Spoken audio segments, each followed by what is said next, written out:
تاکہ ہمارے عمل میں تبدیلی آئے. جس طرح ماشاءاللہ آپ نوافل وہ تہجد پڑھ رہے ہیں نا اور اس کے مزے لے رہے ہیں، اللہ تعالیٰ مجھے اور آپ کو اسی قرآن پر عمل کر کے اور ہمیں وہ سکون اور اطمینان عطا فرمائے جو اللہ تعالیٰ نے نبی کریم صلی اللہ علیہ وسلم، صحابہ اور صحابیات کو عطا فرمایا. آمین ثم آمین. آمین. آمین.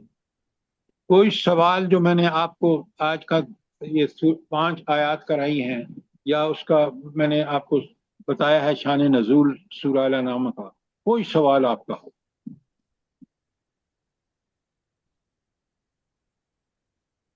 ربنا تقبل منا انك انت السميع العليم وتب علينا انك انت التواب الرحيم سبحانك اللهم وبحمدك اشهد ان لا اله الا انت استغفرك واتوب اليك. جزاک اللہ. آمین ثم آمین. سر اللہ پاک آپ کو جزائے خیر دے اور ہم سب کو اسی طرح عمل کی توفیق دے جیسے رب کی مرضی ہے. اللہ پاک ہم لوگوں کا بیٹھنا قبول کر لے. ہم لوگوں سے کوئی بھی غلطی ہوتی ہے، کوئی خطا ہو جاتی ہے تو معاف کرنے والی اس کی ذات ہے. تمام دنیا کے مسلمانوں کو بھی دین کی راہ پہ چلنے والا بنائے اور ہم لوگوں کے اولادوں کو بھی نیک کرے، صالح کرے، دین کا مجاہد بنائے ان کو. اللہ پاک سب بیماروں کو اپنی رحمتوں سے صحت تندرستی والی زندگی دے اور جو اس دنیا سے چلے گئے ہیں ان کی مغفرت کر دے پروردگار. آمین. آمین. اور ہم لوگوں کی دعاؤں کو قبول کر لے، ہم لوگوں کے سجدوں کو قبول کر لے، ہم لوگوں کا یہ بیٹھنا قبول کر لے پروردگار. آمین. ہم لوگوں کو اپنے نیک بندوں میں شامل کرے.